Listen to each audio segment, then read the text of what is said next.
Bezrat Hashem, pour ce deuxième cours sur la vie du Chida, on va expliquer qui était celui qu'on appelle le Magen Avraham, l'arrière-grand-père du Chida. Le Magen Avraham, qui s'appelle en fait Rabbi Avraham Azoulay, on l'appelle le Magen Avraham au nom de son livre qu'il a écrit, est en fait issu d'une des familles qui a été expulsée d'Espagne, de la ville de Castille en Espagne, et qui a pu trouver refuge dans la ville de Fès au Maroc.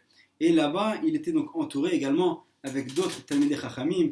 Il a été connu pour sa grandeur. Il avait réussi à écrire de nombreux livres et malheureusement, les conditions ont commencé à être très dures pour la communauté.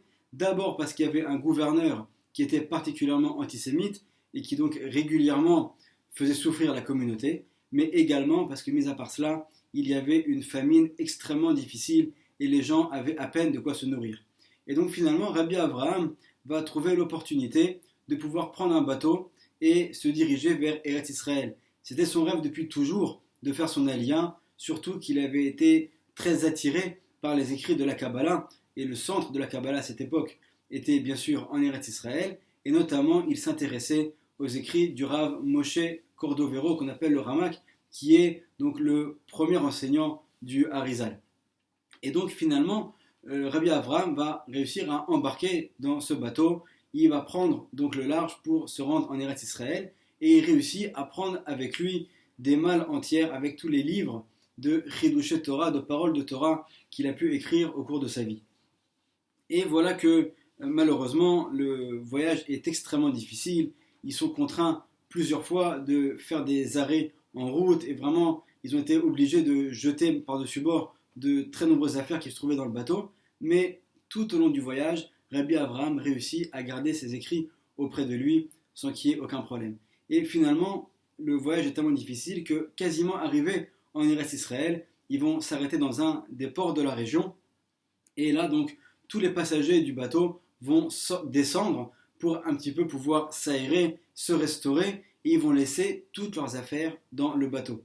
Et malheureusement, lorsqu'ils vont pour y retourner, il y a une tempête qui est tellement forte que le bateau va entièrement couler avec à l'intérieur tout ce qui leur restait comme bien, y compris les écrits de Rabbi Avraham. Donc Rabbi Avraham va être extrêmement peiné par cette perte immense d'avoir perdu tous ses écrits, mais d'un autre côté, il remercie Hachem de l'avoir sauvé, puisque s'il avait été dans le bateau à ce moment-là, c'est lui-même qui aurait pu payer de sa vie donc, ce voyage. Et en souvenir, en reconnaissance à Hachem pour ce miracle extraordinaire qu'il a eu, il va fixer comme signature pour ses livres une signature en forme de bateau, de manière à montrer sa reconnaissance éternelle envers Hachem. Donc ensuite, Rabbi Avraham va réussir finalement à arriver en Eretz Israël, à s'établir dans la ville de Hebron, où il va rester donc tout au long de sa vie.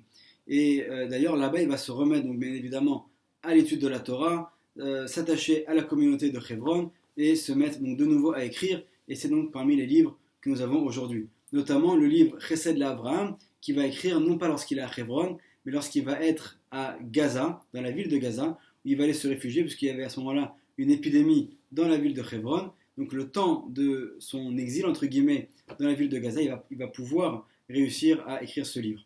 Et ensuite, donc de retour à la ville de Hebron, les derniers jours de Rabbi Avraham vont être particulièrement étonnants, puisque en fait, à cette époque-là, Israël est sous domination de l'Empire ottoman, et donc voilà que le Pacha qui vient d'Istanbul en visite en Israël va se rendre dans la ville de Hebron, et comme vous le savez, dans la ville de Hebron, le caveau des patriarches Marat Amarpella est séparé en plusieurs parties, et déjà à l'époque, les musulmans avaient pris l'habitude d'aller faire leur prière là-bas le vendredi.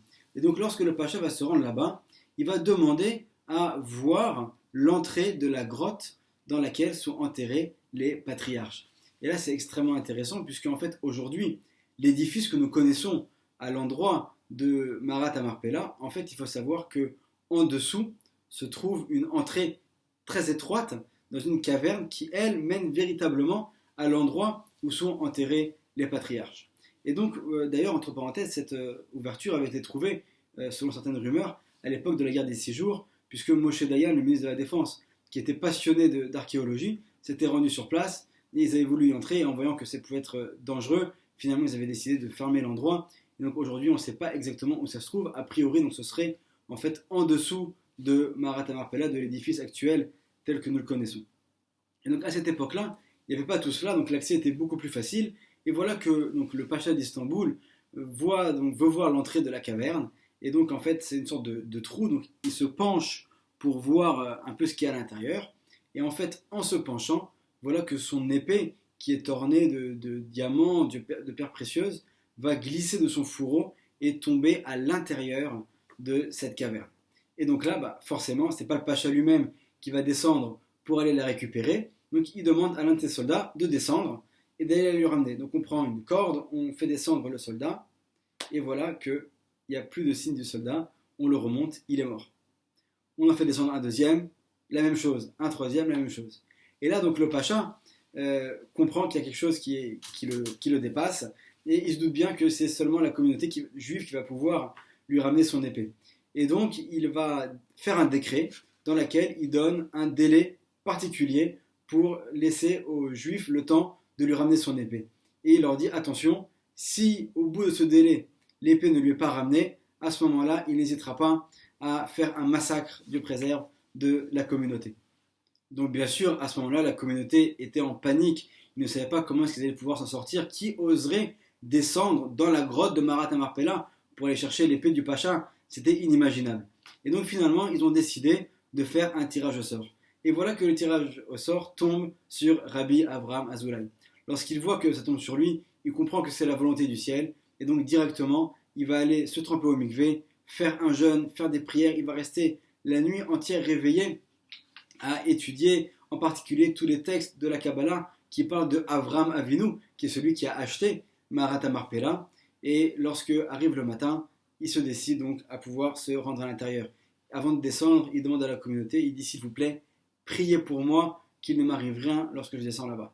Et voilà, donc on fait descendre Rabbi Avraham, et lorsqu'il descend, il est pris d'une peur inimaginable, et il crie le Shema Israël, et voilà que finalement tout se passe bien, et il arrive en bas. Et lorsqu'il arrive en bas, il trouve justement l'épée du pacha. Mais une fois qu'il est là, il se dit, c'est dommage, maintenant que je suis là, autant faire un petit tour, voir vraiment qu'est-ce qu'il y a dans cet endroit aussi saint, aussi kadosh, l'un des endroits les plus saints du monde. Et donc il va commencer à avancer dans Marat Amarpella, dans la grotte, et à se laisser un petit peu guider par le chemin et voir où est-ce que ça l'amène. Et ensuite, voilà qu'il avance dans cet endroit obscur, et d'un coup, il voit un homme qui arrive vers lui. Là, il est de nouveau effrayé, de nouveau, il lit le Shema Israël, cet homme se tient devant lui, et là, Rabbi Avraham lui dit, mais qui es-tu? Il lui dit, je suis Eliezer, le serviteur d'Abraham, c'est moi qui garde cette caverne.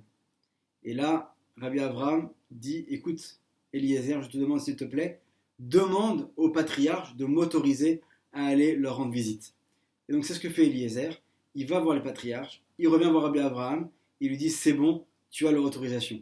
Et voilà donc que Rabbi Avraham avance, et là il se retrouve devant Avraham, Yitzhak et Yaakov, il est tellement choqué, il y a une odeur de Gan Eden inimaginable, il s'évanouit, les Avot prennent des encens, des bessamim, lui font sentir pour le réveiller, et là donc il leur raconte tout ce qui s'est passé, la raison pour laquelle il est venu ici, et il leur dit, il y a une atmosphère de sainteté tellement agréable ici, je n'ai pas envie de remonter.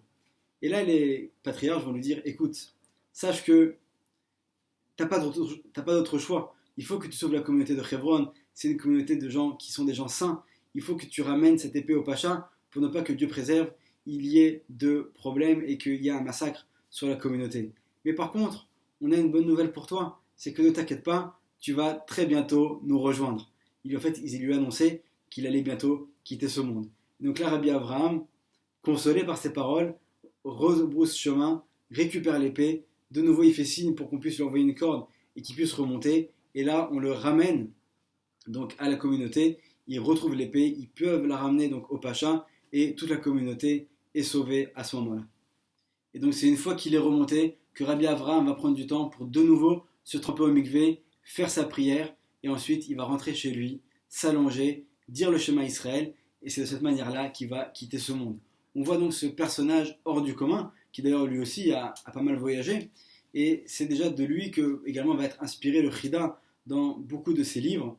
Et on voit donc déjà, avant de parler du Chida lui-même, on voit déjà qui étaient ses ancêtres, tous des grandes tzadikim, des géants de la Torah. Et c'est donc cet héritage que le Chida va continuer, perpétuer et même faire encore plus développer Bezrat Hashem dans ses livres, comme on l'expliquera par la suite. Et dans le prochain cours Bezrat Hashem, on racontera l'enfance du Chida à Yerushalayim, dans la vieille ville de Jérusalem, entre les murailles. Baruch Adonai Le'olam, Amen ve Amen.